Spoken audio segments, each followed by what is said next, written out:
দেড় বছর আগে র্যাগিং এর ঘটনায় শোকজ করা হলো তৃণমূল ছাত্র পরিষদের সহ সভাপতিকে। হাওড়া নরসিংহ দত্ত কলেজের ইউনিয়ন রুমে নবাগত পড়ুয়াদের র্যাগিং এর অভিযোগ। মূল অভিযুক্ত কলেজের তৃণমূল ছাত্র পরিষদের সহ সভাপতি সৌভিক রায়কে শোকজ করা হলো। সুনীল থালদার প্রতিনিধি রয়েছেন এই মুহূর্তে টেলিফোন লাইনে। সুনীল, ঠিক কি অভিযোগ রয়েছে ছাত্র পরিষদের সহ সভাপতির বিরুদ্ধে? দেখো, যেটা জানা যাচ্ছে যে বছর দুয়েক আগে মধ্য হাওড়া নরসিংহ দত্ত কলেজের ইউনিয়ন রুমে নবাগত ছাত্রদের র্যাগিং করে এই সৌভিক রায় এবং তার দলবল, এবং এই ঘটনার প্রেক্ষিতে যে ছবি তোলা হয়েছিল সেই ছবি কিন্তু ভাইরাল হয়।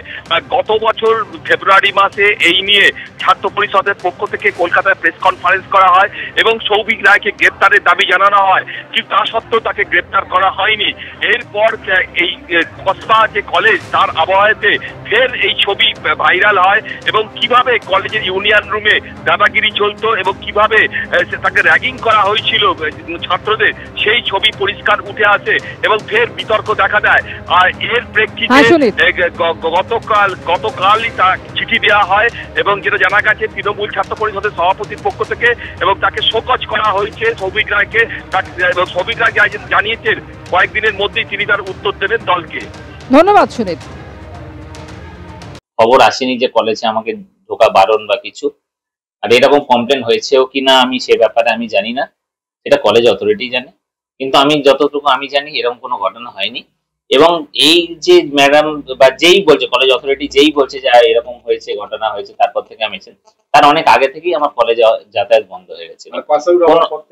হ্যাঁ, কলেজে কোনো অনুষ্ঠানে যদি আমাকে নিমন্ত্রণ করা হতো আমি সেই নিমন্ত্রণ রক্ষার্থে যেতাম। হ্যাঁ, দল আমাকে যখন 2 বছর আগে ঘটনাটি ঘটে, দল আমাকে জানতে চেয়েছিল, যখন ইনভেস্টিগেশন হয়েছিল তখন আমি দলকে জানিয়েছিলাম ঘটনাটি, এবং আগামীকালও দল আমাকে লিখিতভাবে জানতে চেয়েছে এই ঘটনাটির ব্যাপারে। কি আমি আমার শোকজের মাধ্যমে শোকজ আমাকে জানতে চেয়েছে, তো আমি লিখিত মাধ্যমে দলকে খুব অতি শীঘ্রই আমি উত্তর দেব, এবং ততদিন পর্যন্ত আমি পুলিশে আমরা আমাদের দিক থেকে অভিযোগ করতে পারিনি, তার কারণ আমরা তো ওটা সত্যতা যাচাই করতে পারিনি। কিন্তু আমি ছাত্ররা আমাকে যারা রিটেন কমপ্লেন দিয়েছিল তাদের সঙ্গে কথা বলে জেনেছিলাম ওরা পুলিশে কমপ্লেন করেছে। স্টুডেন্ট কমপ্লেন আমি আমার গভর্নিং বডিতে ফেলেছি। গভর্নিং বডির যা সিদ্ধান্ত তার বাইরে তো আমি যেতে পারি। সিদ্ধান্ত এটাই নেওয়া হয়েছিল যে সৌভিক কোনোভাবে প্রেমিসেসে ঢুকবে না।